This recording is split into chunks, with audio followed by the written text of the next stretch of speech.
Welcome to Watching Trees Grow, a podcast by Troutwood. I'm Gene Natali, co-founder and CEO of Troutwood.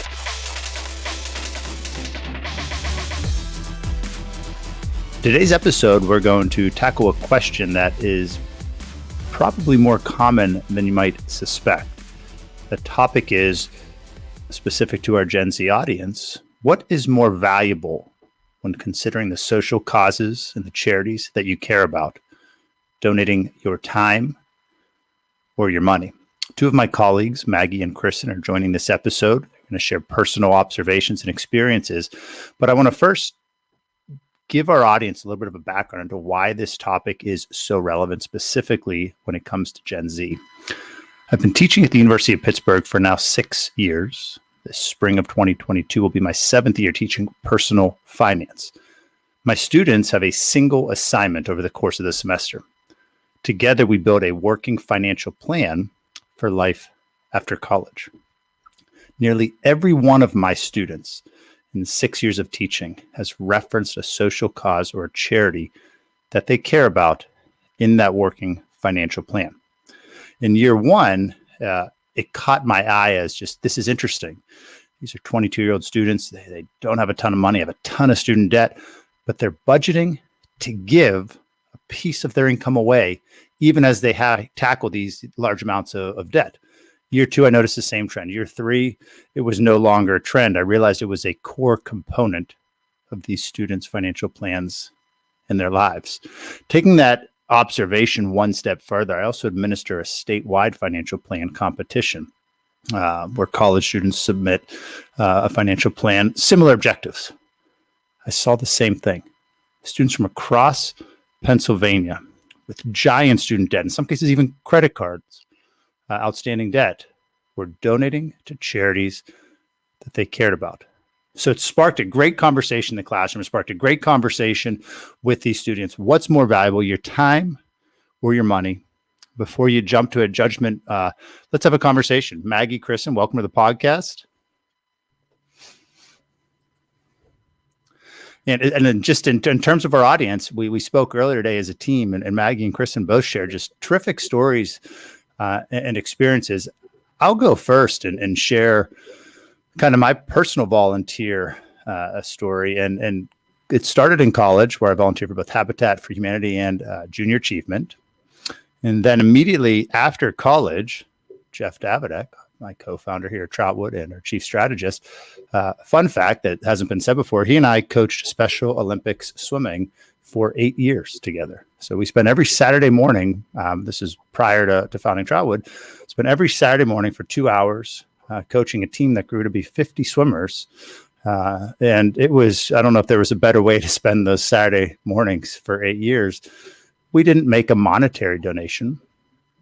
You know, we were younger, but we made a very big time donation. We got to know those students, got to know those families. Maggie, I'm going to push to you first because I know you have a service background, and I'm curious, before sharing your kind of some of your training and your experiences, what is your opinion on the topic, time versus money? Which is more valuable to give to the social causes you care about? Yeah, I mean, there's definitely benefits to both, because sometimes you'll have a social cause that you physically can't give your time to. So maybe a monetary donation is the only way that you can help. So in that case, that's important to consider and think about.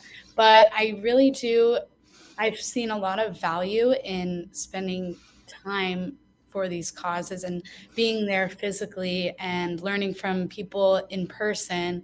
And it's a very different, very personal experience. So I definitely see sides to both of them. But, if you have the opportunity to go in person or to give your time, I feel like that's always an amazing experience. And Maggie, because you are recently having graduated, do you feel pressure? And I am curious, given that way we kind of introduced the episode, so many students already contributing monetarily. Do you feel pressure to do so? Or is that just kind of is it a culture almost ingrained in your generation? I do feel like it is pretty ingrained in our generation, especially when there's a current event situation. We all seem to, come together and provide each other with these resources that are, like, oh, hey, donate to this. This is happening right now. You can make a difference. So I feel like I see that a lot. Um, and that's generally when I would make a monetary donation. If there's something that has come up and I see a lot, and um, I see a lot of resources like available for that, then that's when I would probably go ahead and say, okay, I want to like be a part of this and help, and this is the way that I can. So I think that's really cool, Maggie. I do want to jump into the time mhm. volunteerism that you do, but Kristen, I'm curious what you think hearing that answer.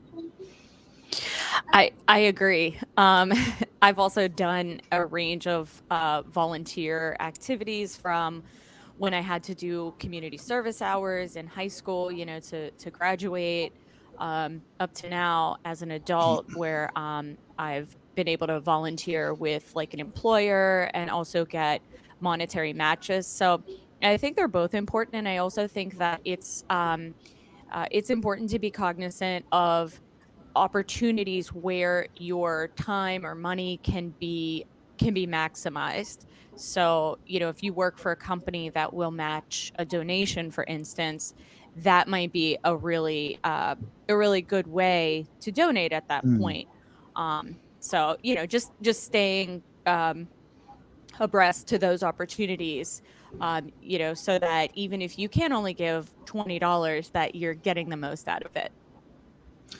I'll put the pressure on our podcast team. We'll bring in an executive from a big nonprofit and ask them this question, the one that we're debating right now. What would you like to see from a 22 or from a 23, from a 24? Would you like to see their money or their time? And we'll have that discussion because I appreciate both of those answers so much.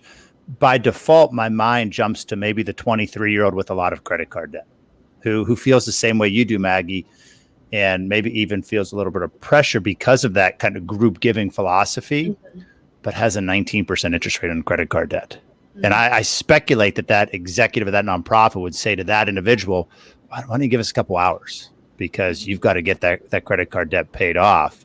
But let's save that conversation. We'll put that pressure on our team, and we'll get a guest to have it. I want to laser focus. Maggie, how do you give your time? Yeah, so I have pretty much been doing service, I feel like, my entire life. And that's either through, schools or organizations or stuff like that. Um, but yeah, like the main thing that started me with physically going and doing service was probably through school, which was so great to have. Like MLK Day of Service, Pitt has a lot of days of service. And I would often just be a part of organizations that would say, okay, we're all going to do this. And then it would be like a group activity to go in on these service days. But I also have had a lot of experience. I volunteered twice at summer camps. One of them was it was really cool. It was with Joey Travolta, who is John Travolta's brother. And it was a camp for autistic kids.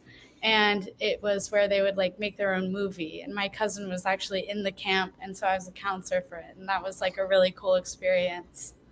Um, and then Maggie, that's amazing. Yeah, it was awesome. It was really cool. And he was so great with everyone. And there was like a movie premiere and everything. It was really cool. And then I've also volunteered with the Children's Rehab Institute in Pittsburgh. But yeah, the stuff like that, I've done a lot. And most recently in college, I tried to go on these 2 service trips.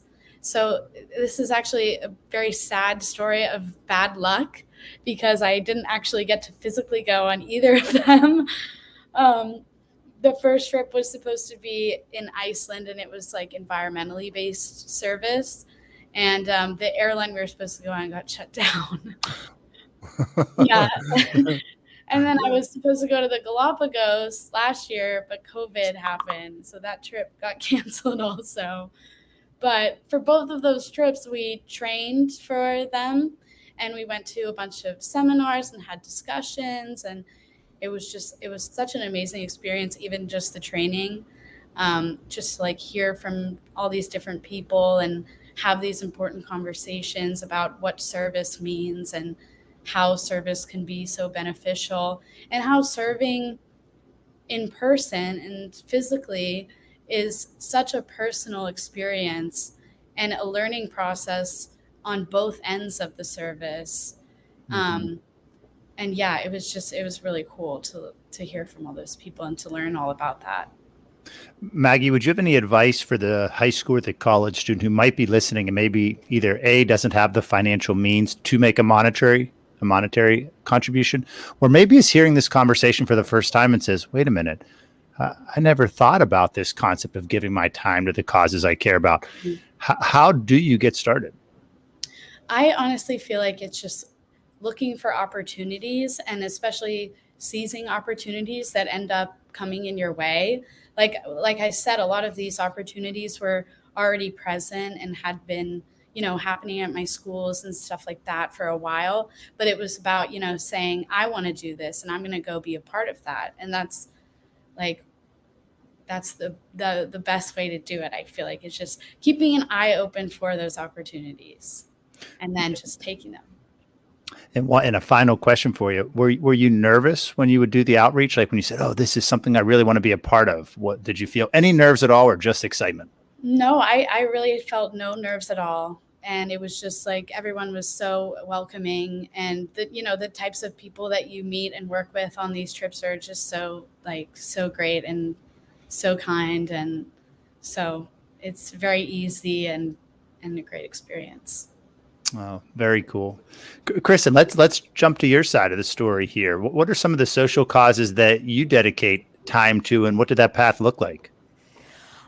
So I've actually been volunteering with my local Goodwill for a few years now, probably for about 6 years. I actually sit on their executive board right now, and the path to get there was kind of interesting, I guess. But I've done volunteer work for a bunch of different charities. I dog walk for the local shelter. I've helped plan galas for the Heart Association, Women's Center and Shelter. So I've really kind of run the gamut. And I'd say the number one takeaway from this is if you have a cause that's important to you, don't be afraid to ask if you can help. Hmm. And I, Kristen, elaborate on that. So if yeah. maybe I want to the humane shelter. Interesting. Mm-hmm. Yeah. How do I ask them if I can help? Really good question. I mean, geez, reach out to them on social media. Most nonprofits will probably have a volunteer page on their website, that you can inquire or ask about. I'll tell you a little bit about just my journey with Goodwill quickly. I knew who they are, found out more about them just actually through the community engagement at my first employer. They had, opportunities where you could go and volunteer or, donate money that, would get a corporate match. So I took advantage of those things. I wanted to get involved with an organization that interested me. And I obviously wanted to do more than just donate money. So I started out doing some non-skills based volunteering with them. So basically, you're just providing manpower, cleaning, organizing. I've done manpower work for the food bank, for instance. They need people to pack things or distribute food. Some things that maybe money just couldn't buy. They just need boots on the ground. They need people there. So the cool thing about that is you do get to see kind of behind the curtain of how organizations work. And that's exactly what happened with me for Goodwill. It just, I kind of got an idea of how they were working, and my degree is in marketing.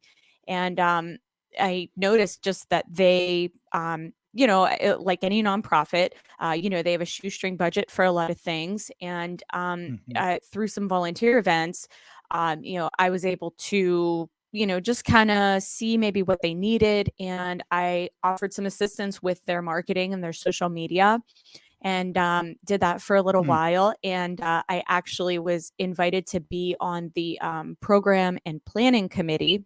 So I sat on a committee with them for 2 years, and this is all volunteer work. Everyone is a volunteer. But after a couple years on the programming committee, I had expressed interest to be on the executive board.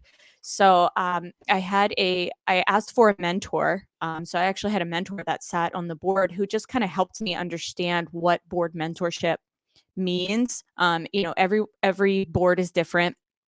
And really the three things that he told me about, which I thought was just really relevant for a lot of different volunteer opportunities, is you can provide value three different ways: time, talent, or treasure. So you can either give time, it's that manpower. You can provide talent, so more of a skills based volunteer opportunity. Like I had the skill in marketing. That was a place that Goodwill needed me. Or the third is treasure. So, donating money. So I thought that was really helpful. And then the next time there was an opening on the board, I was prepared to apply because I had already, kind of learned the ropes of the organization, and it was just a no-brainer. It's a great organization, but both the organizations referenced are great organizations.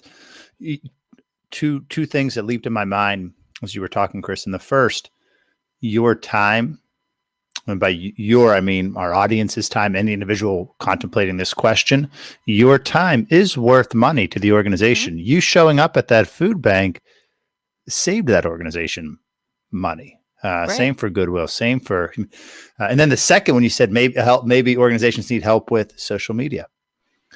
What a great way for, our Gen Z audience to volunteer. Maggie, I'm curious, before we wrap up, when Kristen said social media is also a way to reach out to organizations you care about, how did you reach out to the organizations that you volunteered for? Was it through social media? Was it a phone call? Was it a booth at an event? Probably just an email. Like I would see something in a newsletter or something like that, or hear about a program and just reach out and just contact them.